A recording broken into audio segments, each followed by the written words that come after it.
Nascer, morrer, renascer ainda e progredir continuamente. Tal é a lei.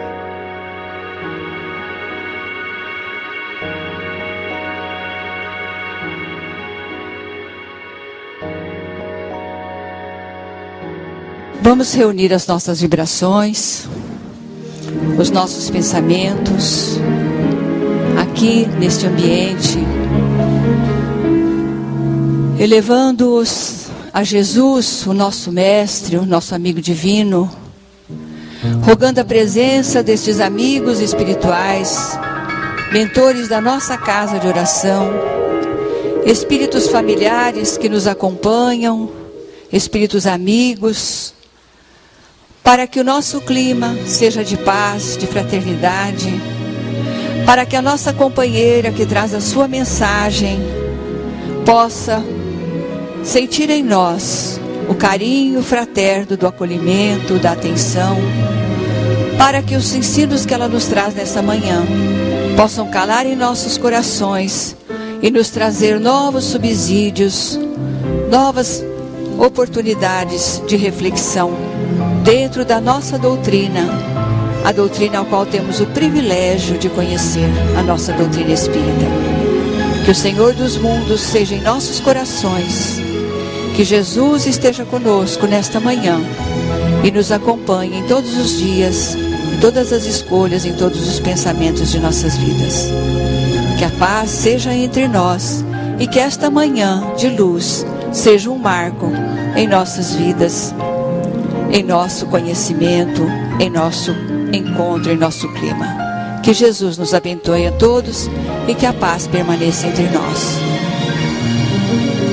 A nossa companheira, então, está convidada, Ana Jaici, conhecida de todos nós, que leva a mensagem da doutrina espírita a todo mundo e que nos traz hoje, nos dá hoje a alegria, o prazer da sua presença e de repartir conosco todo o cabedal de conhecimentos que ela nos traz, que ela adquiriu em toda uma vida de trabalho em prol da doutrina dos Espíritos.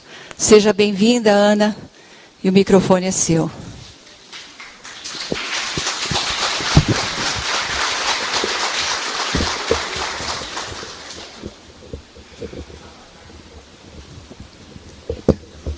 Mais ou menos não. Qual que é o microfone do som? Este? Esse é do vídeo. Esse é da casa. Que quero.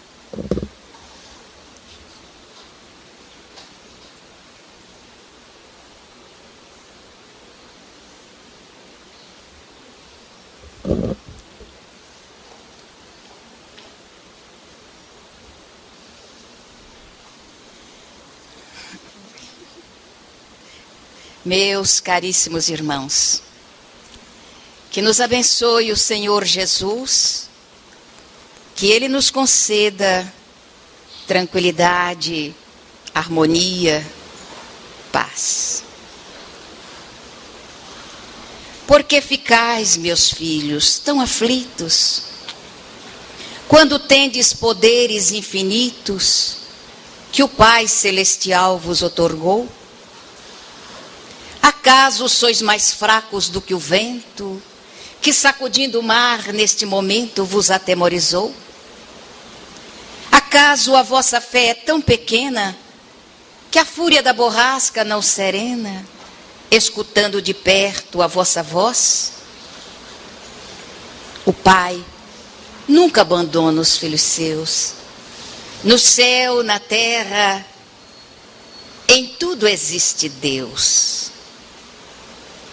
Principalmente em nós. Na palavra do poeta, podemos encontrar um caminho extraordinário a ser seguido ou a ser observado. Eles falam com tamanha beleza, com tamanha harmonia, fazendo com que as coisas mais complexas se tornem simples, agradáveis e aparentemente tão fáceis de serem seguidas. Se nos recordarmos que em tudo existe Deus, como ele diz, então é muito simples estarmos em contato com o nosso Pai. Na sua afirmativa de que podemos encontrar Deus principalmente na criatura humana, principalmente em nós, aí começamos a ter uma visão diferenciada das coisas. Porque quando olhamos em torno e sentimos a presença de Deus, há tanta beleza, há tanta harmonia em tudo que nos cerca, que é fácil, que é simples enxergar-se o Criador. E aí nos voltamos para os seres humanos, onde, diz o poeta, principalmente podemos encontrar Deus. E aí percebemos que há uma dicotomia nessa afirmativa. Porque encontramos tanta disparidade, tanta complicação no que diz respeito ao ser humano, que fica complicado encontrarmos a harmonia de Deus entre os seres que nos cercam e em nós mesmos. Por que será que somos tão diferentes da natureza? Por que não existe em nós a pureza de uma flor? A graça pura de um pássaro? Ou a beleza do cântico de um regato? Onde nós enxergamos Deus. Todavia, na afirmativa do poeta, desejamos acreditar. E naquilo que os nossos olhos podem observar, fica complicado que façamos essa ponte ou essa aproximação. Por que seria? No item 23 do Livro dos Espíritos, Allan Kardec faz uma pergunta no singular aos espíritos amigos. O que é o espírito? E eles respondem: o princípio inteligente da criação. Equivale a dizer que é o início, o começo de alguma coisa, que irá se desenrolar, desenvolver-se para chegar a um todo.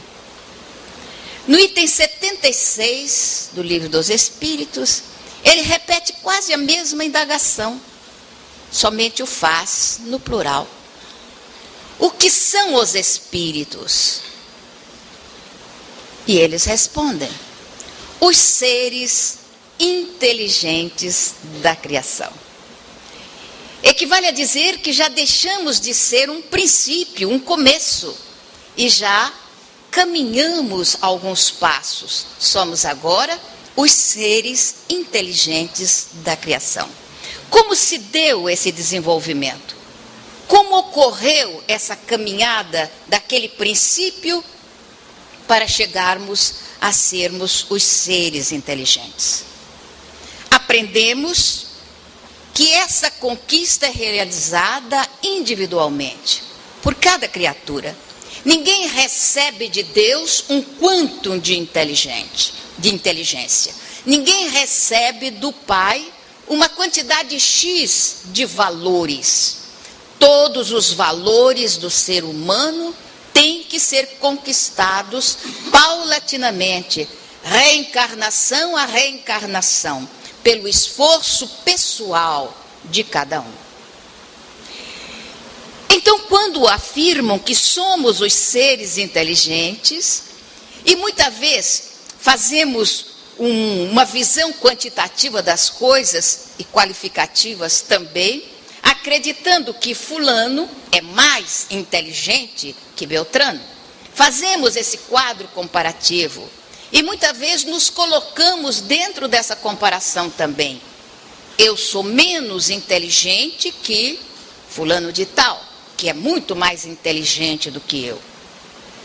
Esses quadros comparativos, se fazemos apenas en passant, justifica-se. Porém, se ele serve como anteparo para a nossa jornada, para o nosso avanço, alguém é mais inteligente do que eu, então eu tenho que ficar parada a minha insignificância, observando e admirando a inteligência dos outros. Se for desse tipo de quadro comparativo, nós estaremos obstaculando a nossa marcha ascensional.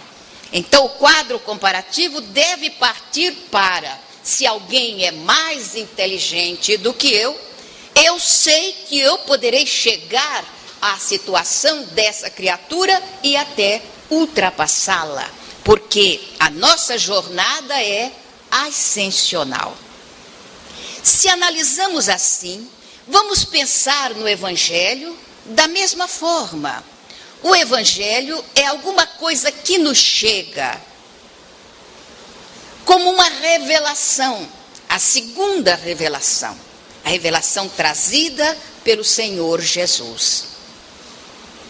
Revelação, do verbo revelare, significa levantar o véu, erguer alguma coisa, para que paulatinamente nós possamos perceber aquilo que está escondido. Então, na revelação de Jesus, o véu foi levantado ao tempo dele, deixando-nos antever uma parcela daquilo que ele veio para nos trazer.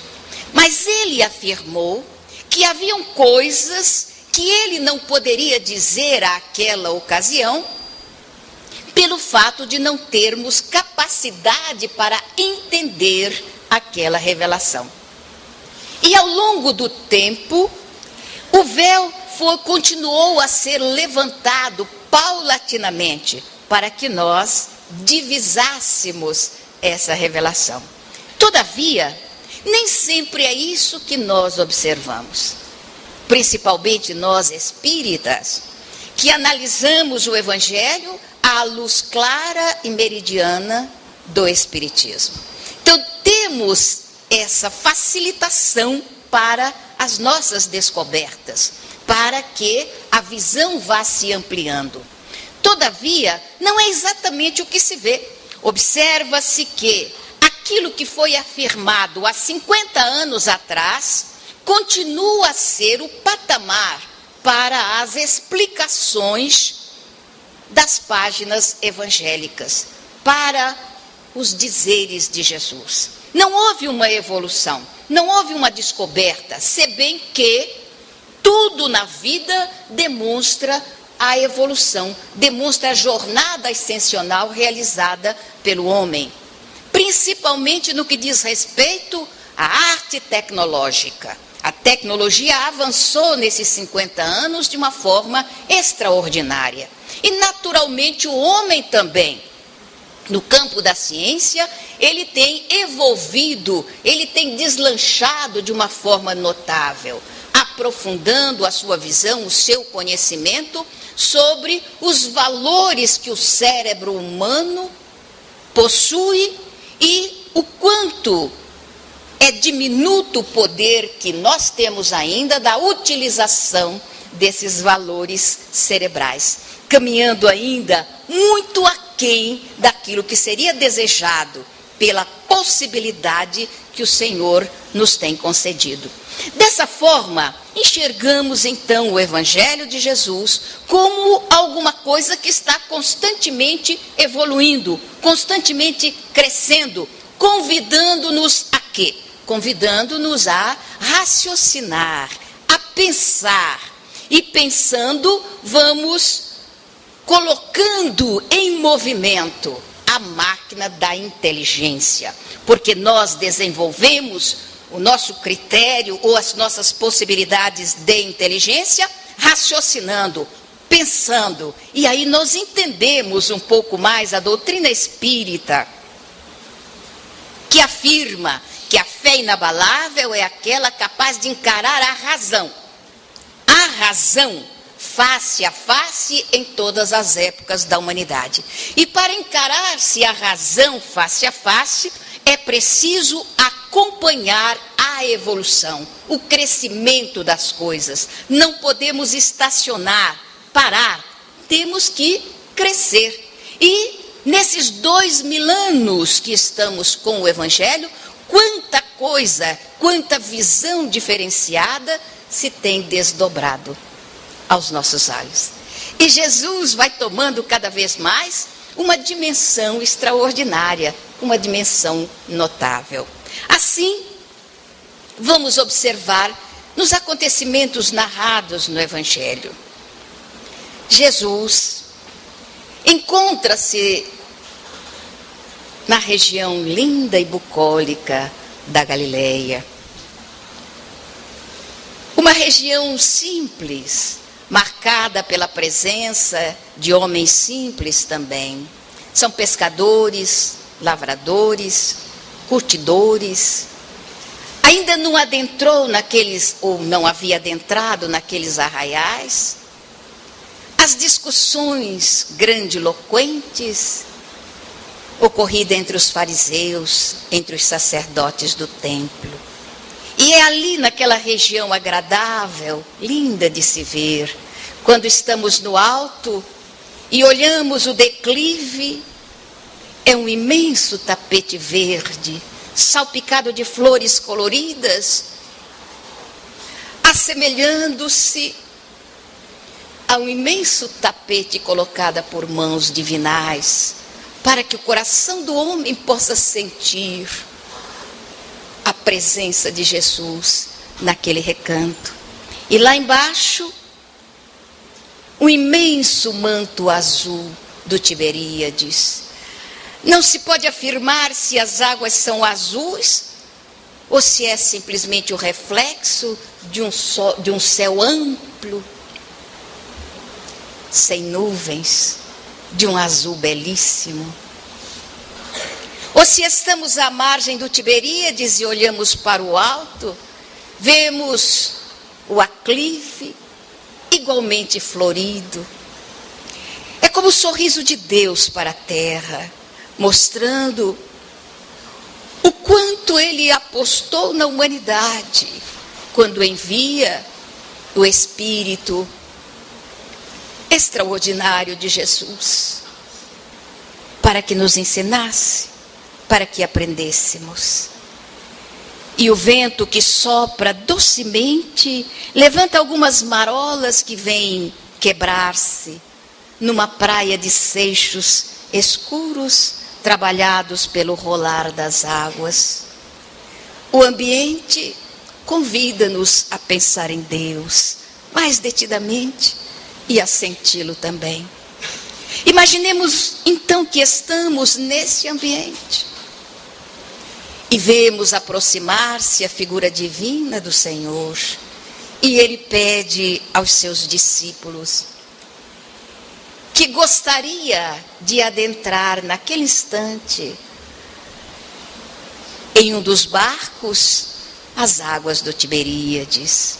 E então o discípulo experiente, pescador de muitos anos, sabe perfeitamente que naquele horário não era conveniente adentrar-se às águas do Tiberíades, porque era exatamente o horário quando, inopinadamente, o vento começava a soprar e levantava as ondas a grandes alturas, e todos sabiam, os pescadores sabiam, que era perigoso naquele instante, porque dificilmente alguém conseguiria controlar o barco com as águas movimentando-se furiosamente.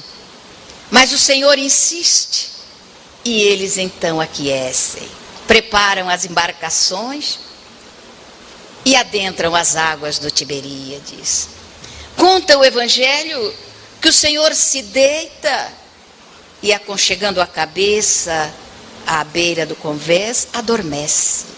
E então o vento começa a soprar, cada vez mais violentamente. As ondas se erguem furiosamente e os discípulos entram em desespero. E agora vamos morrer, a embarcação não vai suportar. E alguém aventa, despertem Jesus. Aí a gente começa a pensar, vamos pensar agora como criaturas que estamos aqui desejosos de entender os princípios do Evangelho. Como é que pode uma pessoa dormir com a chuva caindo no rosto e a embarcação sendo jogada para um lado, para o outro, furiosamente? É complicado da gente entender isso. Mas temos que entender, afinal de contas, isso foi contado pelos evangelistas. O primeiro evangelista, Mateus, contou esse acontecimento 20 anos depois do acontecido. Então foram as suas lembranças. João Marcos narra esses acontecimentos bem depois de Mateus. Acontecimentos que ele não assistiu. Ele relata as lembranças de Simão Pedro, que já estava bem avançado em idade na ocasião em que ele narra o acontecimento. Também é contado por Lucas, que não assistiu o acontecimento e que contou uma história que foi contada a Paulo e Paulo passou para Lucas. E João narra já nonagenário, um acontecimento que ele assistiu entre os 15 e 16 anos. Então nós temos que tirar ilações a respeito do assunto. Ilações de cunho espiritual, porque nós estamos lidando com informações que não foram dadas para a pessoa física, mas sim para a pessoa espiritual, para o Espírito eterno, a fim de que utilizássemos essas informações quando, enclausurados no complexo celular, estivéssemos trabalhando a memória, a inteligência para a evolução. Esse é o objetivo. Então vamos pensar, todos nós juntos, a respeito do acontecimento. Diante do pavor que se estabelece, o temor de perder o corpo físico naquele acontecimento, alguém se aproxima do Senhor e tocando, desperta. Senhor, nós estamos desesperados. Veja, o mar está revolto, a embarcação é uma simples casca sendo levada ao sabor da correnteza. Vamos perecer, vamos morrer. Jesus acorda e se levanta. E olha detidamente aqueles homens que ele houvera escolhido a dedo e que ele conhecia perfeitamente muito antes de que eles estivessem enclausurados naqueles corpos. Eram conhecidos adrede de Jesus. A afirmativa é dele. Estes homens, eu já os conhecia antes que eles tivessem aqui chegado. Então eram espíritos conhecidos de Jesus e que ele escolheu na circunstância da sua estada na terra. E então ele faz uma indagação, sui generis, interessante. Por que ficais tão aflitos? Pensem, que pergunta. No momento, no meio do mar, em que a água está prestes a tombar o navio e as pessoas mergulharem nas águas, sem condições de vencer a fúria da natureza, a indagação é interessante. Por que ficais tão aflitos?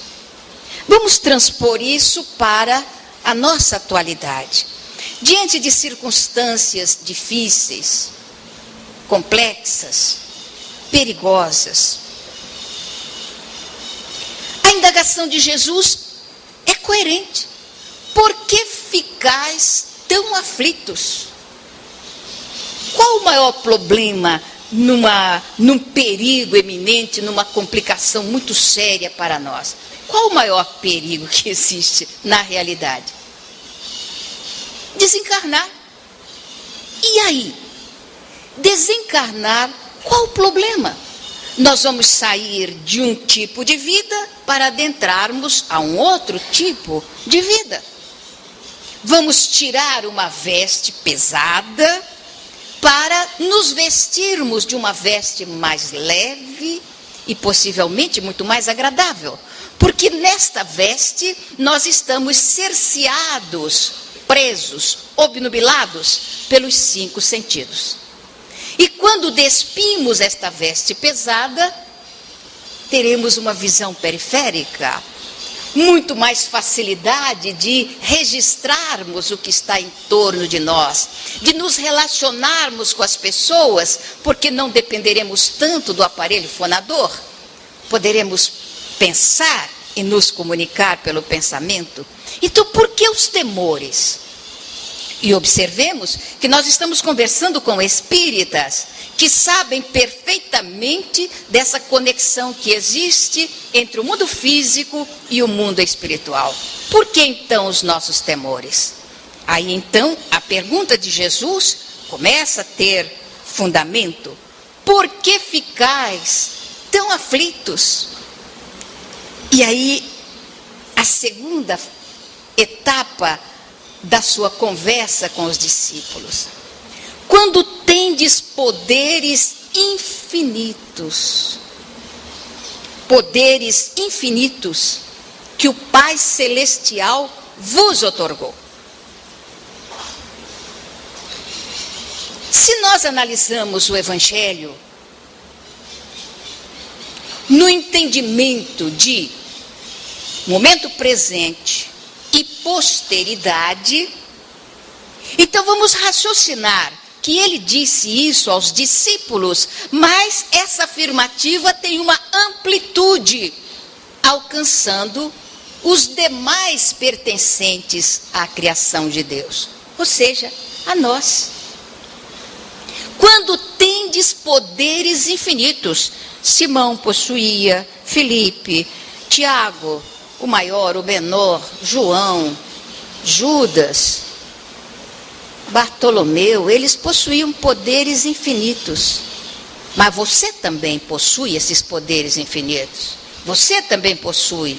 Você possui. Todos nós possuímos. Porque todos somos criação de Deus. Então, quando tendes poderes infinitos que o Pai Celestial vos outorgou a todos nós. Então, todos temos esses poderes infinitos. Você sabe onde é que está o seu? Onde é que nós colocamos esses poderes infinitos? Está conosco. O que nós precisamos é saber utilizá-lo. É encontrar o caminho para estabelecermos a ligação com esses poderes. Ora, e Jesus, na continuidade, ele diz: sois deuses, tudo que eu faço, você também pode fazer. E muito mais que isso. Certa ocasião, estávamos na Índia, diante de Sai Baba, que dentro da visão dos indianos era considerado Deus materializado na Terra. E então alguém, um companheiro da Argentina, perguntou a ele: Swami, é verdade que o senhor é Deus? E ele disse: sim, é verdade. O homem ficou meio assombrado, assim, olhando para ele, e deu aquele sorriso, assim, de: puxa vida, o senhor é bem pretensioso, acreditando que seja Deus. E Sai Baba entendeu aquela expressão, porque nós também tínhamos a mesma expressão. Imagina Deus aqui. E ele vira e fala assim: eu sou Deus, mas você também é. A diferença é que eu tenho consciência disso e você não tem. Uma diferença pequenina, não é? eu tenho consciência e você não. E ele fazia coisas extraordinárias, materializações ali, a visão das pessoas, curas também que ele fazia, impondo a sua vontade. Levante, ande, ele disse à jovenzinha que estava na cadeira de rodas, diante dos meus olhos, dos olhos daquelas pessoas todas, que percebíamos que a jovem já estava até com os pezinhos já sofrendo as características da ausência de uso. E ele disse à jovem: levanta, levanta, anda. E a menina trêmula apoiou-se na cadeira, colocou os pés ainda, sem conseguir colocar as plantas no chão, meio de lado, levantou e titubeante caminhou até ele. Eu sou Deus, mas você também é. Mas eu tenho consciência disso e você não tem. Por que ficais, meus filhos, tão aflitos, quando tendes poderes infinitos que o Pai Celestial vos otorgou? É uma questão de raciocinar em cima disso. Os poderes que o Pai Celestial otorgou a todos os seus filhos, a toda a criação. Por que a diferença? Porque uns conseguem e outros não conseguem. Vamos chegar à Porta Formosa, onde um mendigo bastante conhecido ali estava pedindo esmola aos passantes. E então 2 pobres pegureiros se aproximam e o mendigo estende as mãos e pede uma esmola. Um dos pegureiros olha para o outro, aquele leva a mão ao alforje que está vazio. E então balança a cabeça, não temos nada. E então Simão, porque era ele, o velho Pedro, vira para o mendigo e diz: não tenho ouro nem prata, mas o que eu tenho, isto vos dou. Em nome de Jesus, levanta-te e anda. Quando tendes poderes infinitos que o Pai Celestial vos otorgou, você teria a ousadia de fazer isso? Levanta-te e anda. Ah, não. Não. Por que não? Porque, em verdade, falta-nos ainda a fé que remove montanhas.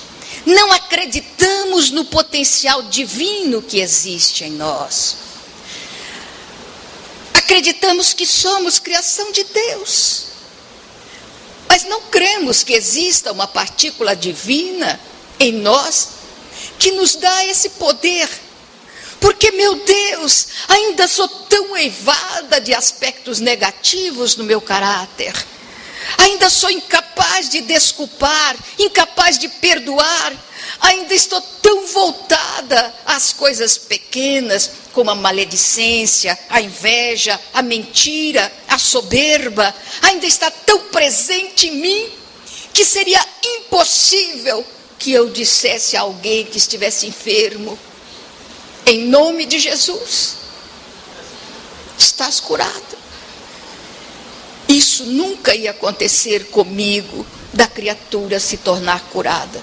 E é exatamente o fato de nós obstarmos as possibilidades em nós, de temermos ainda o avanço para a realidade evolutiva, que nos impede de dar essa marcha, de caminhar assim. Todavia, nós olhamos para trás e vemos tantas criaturas que utilizaram essa possibilidade, que utilizaram esse valor. Imaginem, o Senhor se encontra com o homem tomado pelas feridas lepromatosas. É um imundo e ele sabe disso.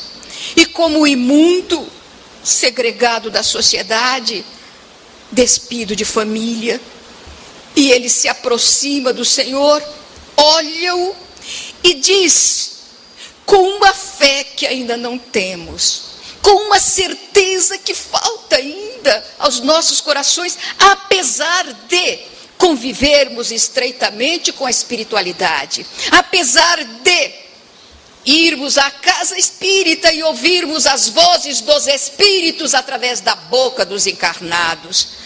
Apesar de tomarmos os livros e sabermos que eles foram escritos pelas mãos dos espíritos, utilizando a mão de um encarnado. Apesar de afirmarmos que somos imortais,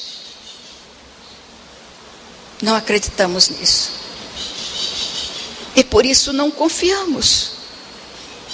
Mas está lá no Evangelho, o homem se aproxima e diante do Senhor Jesus, ele diz, ele não pede, ele diz apenas, se quiseres, se quiseres, eu serei limpo.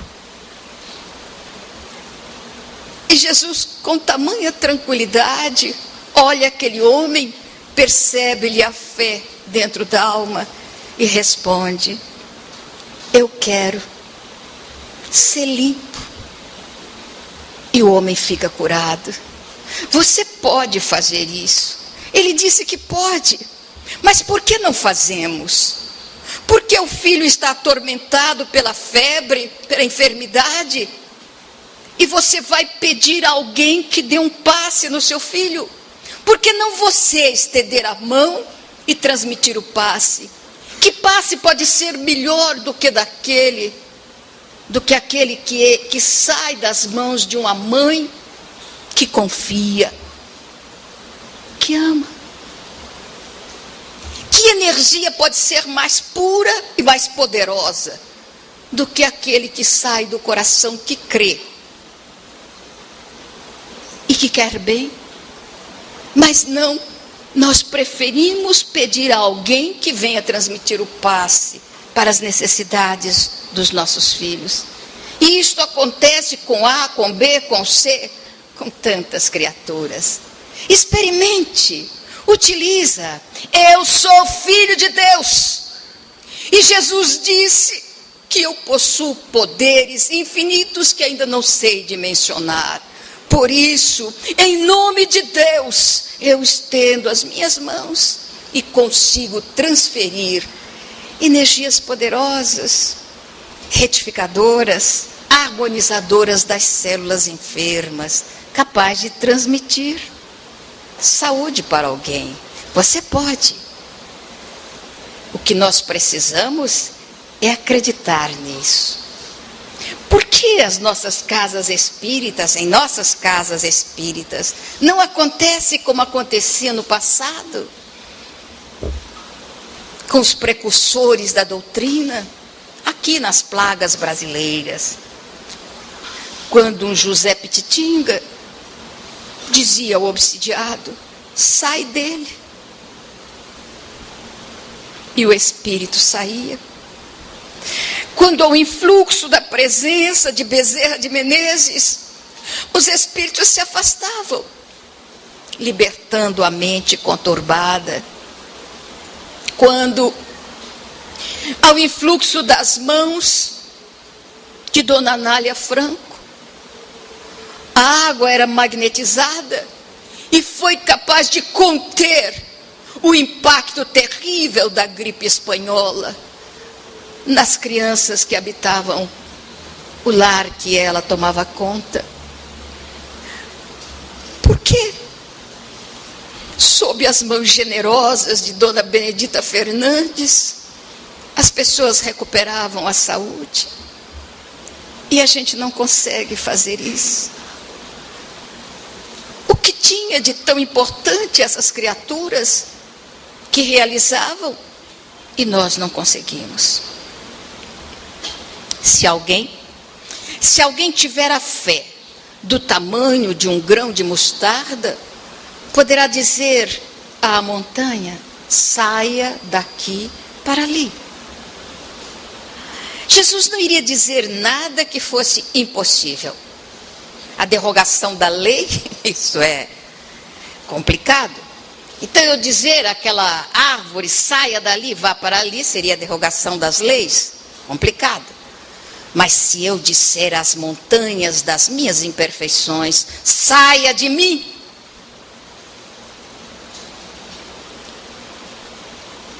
resposta à pergunta 909 de O Livro dos Espíritos. Quando eles indagam se é fácil, se é simples para o homem se ver livre das suas imperfeições. Se eu perguntasse aos senhores, eles iam dizer, não, é difícil. É fácil ficar livre das imperfeições? Não, difícil. Mas se a gente estudar o Livro dos Espíritos, ele não vai dizer isso nunca mais. Porque aí nós estaremos indo de encontro às afirmativas dos Espíritos. E eles respondem à pergunta 909. Sim, é muito fácil libertar-se das imperfeições. Basta que façamos um esforço insignificante. Ora, o que é insignificante? Não tem nenhuma significação. É insignificante. Aí eles acrescentam. É uma exclamação. Quão poucos fazem esforços. Com esforço insignificante. Só não existe essa modificação, Livro dos Espíritos, porque nós não fazemos esses esforços. É muito mais fácil acompanharmos de roldão aquilo que está ocorrendo e sermos iguais aos outros, iguais a todos eles. O meu neto chegou em casa e disse para mim, vó, eu tirei 5,5, consegui a média para passar. E eu disse, tão pouco, meu filho, 5,5. É muito pouco.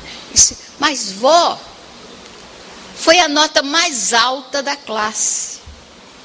Então imagino como é a sua classe, meu filho. As outras notas foram todas abaixo. Eu falei, então tente fazer um esforço. E não se nivelar por baixo, mas procurar uma nivelação por cima. Todos aqui são medianos, mas eu não quero ser mediano. Eu quero crescer. Quando eu contava 18 anos, depois de uma palestra, onde no entusiasmo da juventude, eu afirmei, eu quero ser maior que Chico Xavier. Naquela época eu ainda não conhecia Divaldo, senão eu queria ser maior do que ele também. Eu ainda serei maior que o Chico Xavier. Entusiasmo, falei com um vozeirão bem aberto. Quando terminei a palestra e ia saindo, um senhor militar que estava do lado me chamou e disse assim, minha filha, não seja pretensiosa. A vaidade, o orgulho, são processos doentios dentro da alma. Seja humilde. Eu não estava entendendo por que ele dizia isso. Eu disse, por que, Senhor, o Senhor está dizendo isso? Imagina você falar com a boca deste tamanho, eu quero ser maior que o Chico Xavier. Que absurdo, minha filha. Nunca mais diga isso na sua vida. Eu fiquei quieta, envergonhada, falei, meu Deus, o que foi que eu fiz? Aí eu virei para ele e falei assim, o senhor tem razão. O senhor tem toda a razão. Eu não vou dizer que eu quero ser igual ao Chico Xavier, ou maior que o Chico Xavier. Eu vou dizer que eu quero ser maior que Bezerra de Menezes, muito maior que todo esse povo aí, que Allan Kardec também.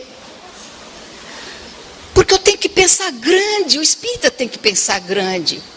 E eu sei que vou ter que trabalhar muito, vou ter que quebrar pedra muito. E quando eu chegar a ser maior que Bezerra de Menezes, ele vai estar muito mais à frente. Então eu vou olhar e falei, eu chego lá.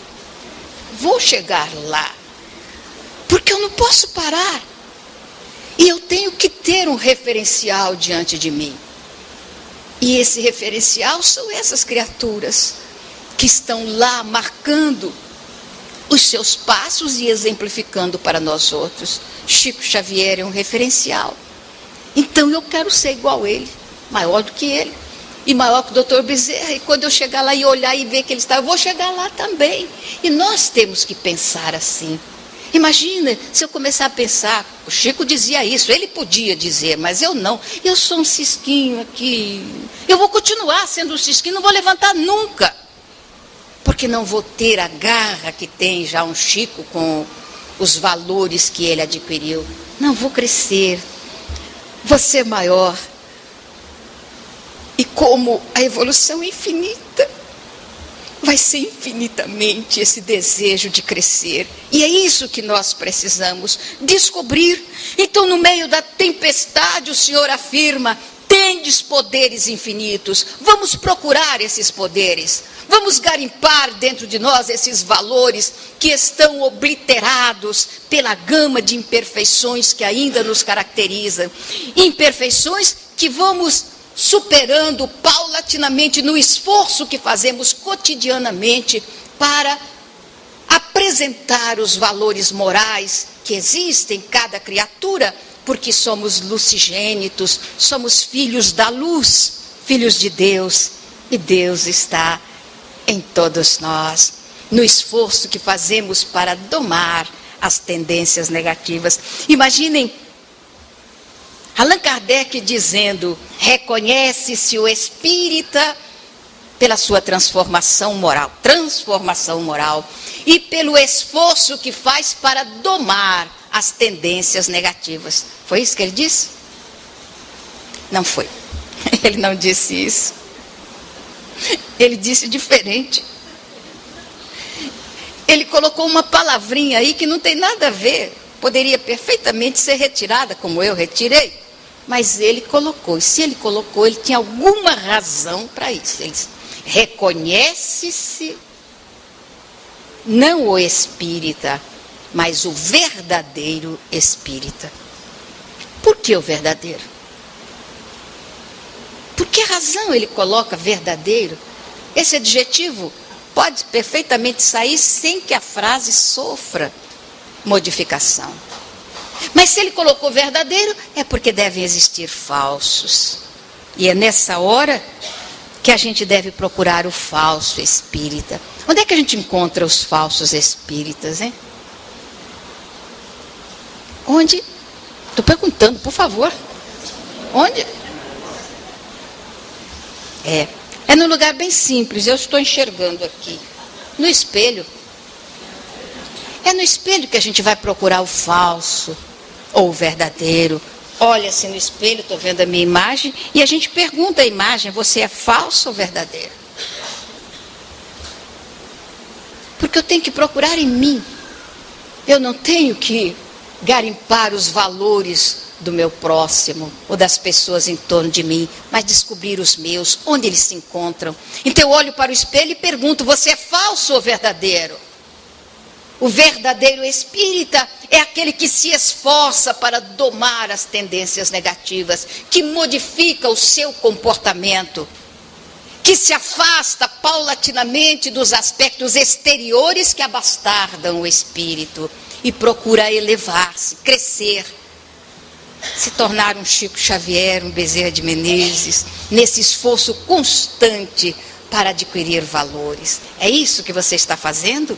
Se está fazendo, então você é um verdadeiro espírita. Realmente adentrou em nós o esforço a que se refere a resposta 909 do Livro dos Espíritos. Vamos fazer esse esforço e vamos começar a utilizar os valores que o Espiritismo mostra para nós outros, valores que estão em cada um de nós, valores que nós poderemos retirar, recordando a afirmativa do Senhor, e Ele dá a demonstração para os discípulos e eles deixam para a posteridade. Diz então o Evangelho: Jesus levanta a sua destra e diz aos elementos, primeiro ao mar: acalma-te, e diz ao vento: emudece. O vento para de soprar, as águas se acalmam e os discípulos respiram aliviados. Você pode fazer isso. Você acredita? Não, claro que não. Pedro também não acreditou quando ele pediu ao Senhor, gostaria de caminhar também sobre as águas. E Jesus disse, vem. Ele deu os primeiros passos, deslumbrou-se, olhou para baixo e começou a afundar. Imaginem nós. Então é preciso que a fé nos impulsione para a evolução, para a descoberta de valores. Orar e fazer com que a oração nos conduza a uma situação diferenciada, espiritualmente falando. Sentir o êxtase de uma prece verdadeira, não uma prece composta por palavras aleatórias, mas por sentimentos que animem a nossa alma. Sentir Deus na oração, sentir Jesus nessa prece, e então estender as mãos e permitir que esses valores saiam de nós e vão ao encontro daqueles que precisam. Você pode, eu posso, nós podemos. Então vamos transformar a nossa fé espírita numa realidade modificadora do nosso comportamento. Por que ficais, meus filhos, tão aflitos, quando tendes poderes infinitos que o Pai Celestial vos outorgou? Vamos transferir isso para nós. E começando agora, enquanto é hoje, enquanto fulgura o nosso santo momento de ajudar, como diz Alta de Souza. Então é nesta hora que os senhores vão responder a uma pergunta que eu vou fazer, que diz respeito à evolução, que diz respeito à conquista de valores. Vamos ver se vocês já conquistaram esses valores. O senhor já disse hoje à sua esposa, eu te amo?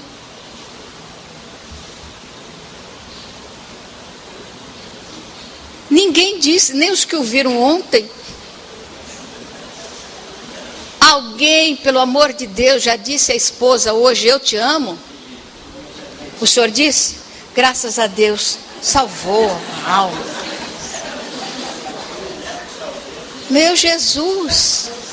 Mas nenhum marido aqui teve a ousadia ou a coragem de dizer, eu te amo, a sua esposa? E é por isso que o Brasil não vai para frente, é por isso que o mundo não evolui. Nós vamos nos esquecendo das coisas que são tão importantes na vida. Demonstrar a afetividade, principalmente a companheira, a esposa. Dizer a ela, se ela estiver aí do lado, por favor, o senhor que não disse, diga. Eu quero ver algum marido dizendo à sua esposa. Ah, muito bom, muito obrigada. Disse a esposa, te amo. O mais interessante é que tem muito marido que diz à mulher dos outros, a outras pessoas, eu te amo, e não diz para a própria esposa. Não dá para entender isso. Não dá. Ao que me pertence, eu trato com desdém. E a outras que eu espero que me pertença, aí a gente é mais gentil. Isso é uma dicotomia no cérebro humano, porque vejam bem, é uma dificuldade para o entendimento do Evangelho. O que foi que Jesus disse? Amai os vossos inimigos. E onde ele colocou os inimigos? Na nossa cama, ali deitado do lado. O jeito que a gente tem de amar o inimigo. Porque se botar lá longe, eu não vou amar nunca na vida. Então ele coloca aqui. É aquele marido durão que não fala eu te amo nem sob pressão. Ou então aquela esposa complicada, perturbada, ciumenta. É o inimigo que está do lado. E o Evangelho nos convida a amarmos os inimigos, a fazermos o bem a essas criaturas. Por que a gente vai querer fazer o bem lá fora? Faz aqui dentro, dentro de casa. Não adianta você salvar o mundo lá fora e perder a sua família. Não adianta nada. A caridade verdadeira começa dentro do lar. Ai, mas como? Que caridade é essa? Porque nós tomamos caridade como coisas exteriores, coisas materiais. Caridade é sentimento. Caridade é alma, é coração, é isso. E quando você diz à sua esposa, eu te amo, mesmo que não seja verdadeiro esse sentimento, com a repetição, eu te amo hoje, eu te amo amanhã, e depois, o senhor acaba acreditando nisso. E o sentimento vai florindo dentro da alma. Depois de 50 anos repetindo eu te amo, o senhor vai olhar para ela e falar, mas não é que eu amo mesmo? Aconteceu. E a senhora já disse ao seu marido hoje eu te amo? A senhora pensou que eu ia esquecer, não é? Já disse? Disse? Que coisa boa. Logo cedo? Nossa, de manhã faz um bem danado. Você não disse, não? Disse? Olha. Nenhuma senhora que disse ao seu marido eu te amo? Nenhuma. É por isso que as senhoras de Araçatuba estão ficando assim, cansadas, tristes, acabadas. Porque a pessoa que não ama, que não quer bem, que não mostra esse querer bem, vai ficando assim, deteriorada. Vamos renovar. O amor renova. Eu tenho um amigo que ficou viúvo. Ele era presidente do centro, a esposa desencarnou e era um casal muito unido. E ele foi ficando acabado. O bigode foi ficando branco, caído, os cabelos também. E passou um ano. Um ano depois, eu fui falar na casa e quando eu cheguei, ele estava no portão esperando. O bigode estava pintadinho, os cabelos ajeitadinhos, a barriga tinha sumido, ele estava todo elegante. E eu disse, nossa, renovou. Ele falou, estou amando, vou me casar outra vez. Quer dizer, o amor renova, o amor da vida. Então, ame a sua esposa, não é renovar arranjando outra, não é isso. Ame a sua esposa, diga isso a ela. Começa a colocar dentro do lar vibrações de ternura, vibrações de amor. Quando a gente diz, eu te amo, essa palavra tem um atavismo que eleva e é vibração luminosa. Ela bate nas paredes e a parede doméstica fica iluminada. Então a harmonia vai se fazendo à medida que as paredes se iluminam. E quando o senhor tiver dito à sua esposa eu te amo, e ela tiver dito ao senhor também eu te amo, os dois juntos digam aos seus filhos eu te amo. Há uma carência afetiva em nossa infância, em nossa juventude, tão grande. Porque papai esqueceu que ele pode abraçar o seu filho. E pode dizer muitas vezes, eu te amo, sem culpa. É o seu filho. E mamãe se esqueceu também de se sentar à beira da cama do seu filhinho, segurar-lhe a mão e dizer, repita meu filho, Pai nosso, que estás nos céus. E é isso que forma a família. A força da família. Essa família que está começando a se deteriorar. Essa família que está substituindo a palavra lar pela palavra divórcio. Vamos trabalhar no sentido de que o lar seja, de novo, a célula básica do organismo social, e que você seja daquele que salva o lar, que preserva o lar, amando a sua companheira e recebendo dela esse amor e vertendo esse amor para o coração dos filhos. A sociedade agradecerá futuramente o esforço que você fizer para defender o seu lar, a sua vida. Tão importante você dizer à sua esposa eu te amo, quanto importante você nunca dizer isso à esposa dos outros. Tão importante você dizer ao seu marido eu te amo, quanto é importante você nunca dizer isso ao marido dos outros. Porque nós não podemos ser das criaturas que estabeleçam cisânia, separação. Temos que ser daqueles que aglutinam, que juntam. Porque é dessa forma que nós vamos formar uma sociedade forte, feliz. E teremos a ousadia de enfrentar o futuro com olhos de esperança, na certeza que estamos compondo a novel sociedade. Espíritas, meus irmãos, recordemos Jesus, a figura magna, ou como diz a resposta 625 do Evangelho, o nosso modelo. Amai-vos uns aos outros, não à moda do mundo. Amai-vos, disse ele, como eu vos amei. Muita paz, muito obrigada.